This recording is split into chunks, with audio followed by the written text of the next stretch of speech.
Magandang araw, welcome sa channel na ito. Ngayon, ibahagi ko sa inyo ang aking kaalaman sa karunungang lihim. Narito, panghagot sa baling buto o basag na buto. Shout out sa channel ni Child of God, subscribe kayo dyan. At kung bago ka pa lamang sa channel na ito, huwag kalimutan mag-subscribe and click the bell icon para laging update sa mga bagong video. Maraming salamat.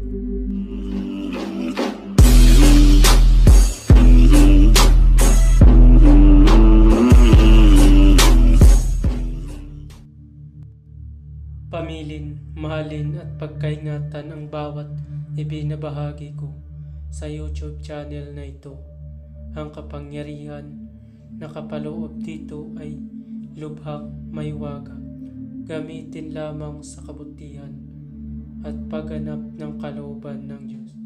Maging huwaran at laging isa puso't isip ang 7 layunin ng Diyos. Isabuhay ang 4 na gintong simulain, makadiyos, makabayan, at makatao, makakalikasan. Pangalawa, isagawa ang pag-ibig sa Diyos, pananampalataya at pag-asa sa pamamagitan ng tiyaga.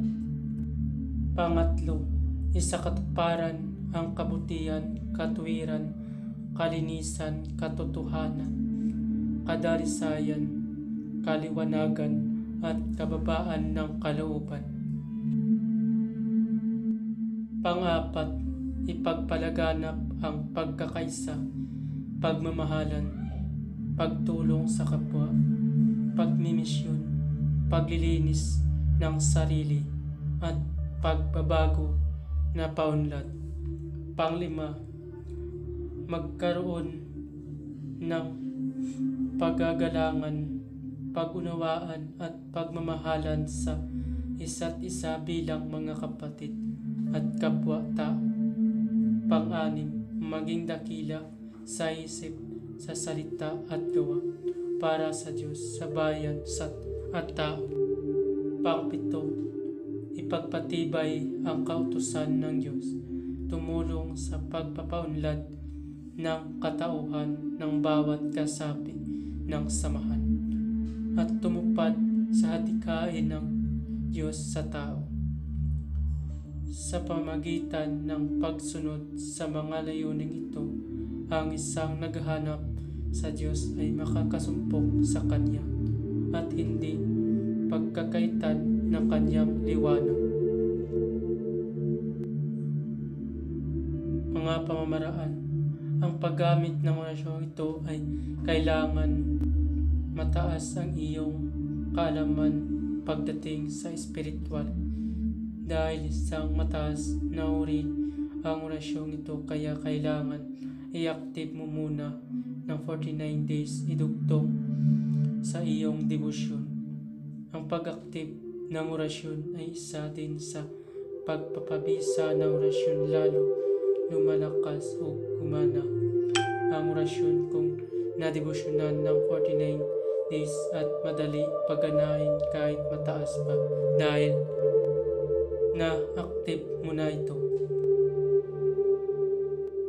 Para saan nga ba kapag i-active mo ang orasyon? Para po ito sa iyong sarili, dahil kapag na-active mo na ng 49 days na walang patlang at kabisado mo ang orasyon, kapag nagkasakit ka, kaya mo gamutin ang iyong sarili.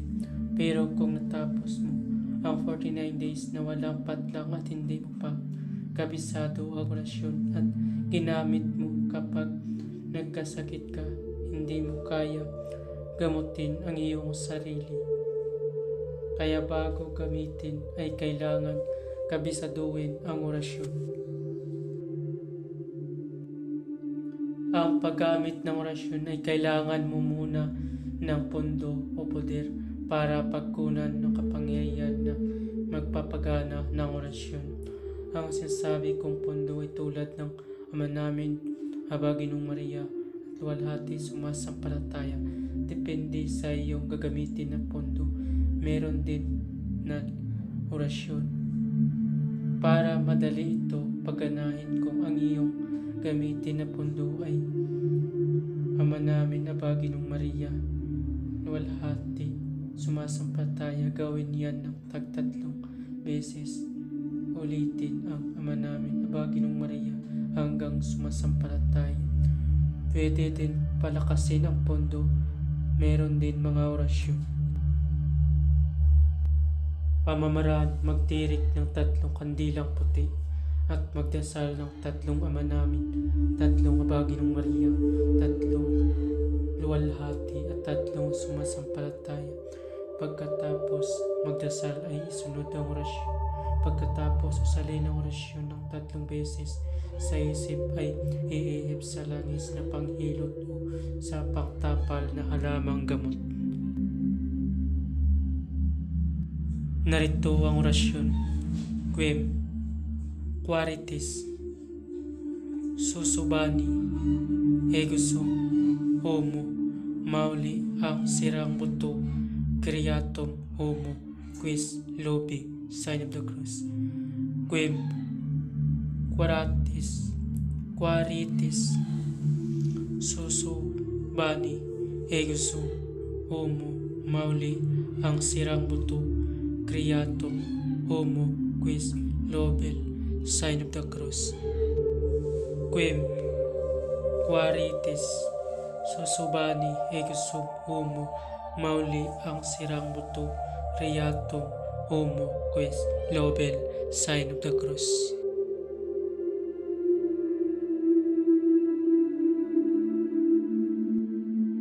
Babala, ang lahat ng mga orasyon na iyong mababasa dito ay lubhang makapangyarihan.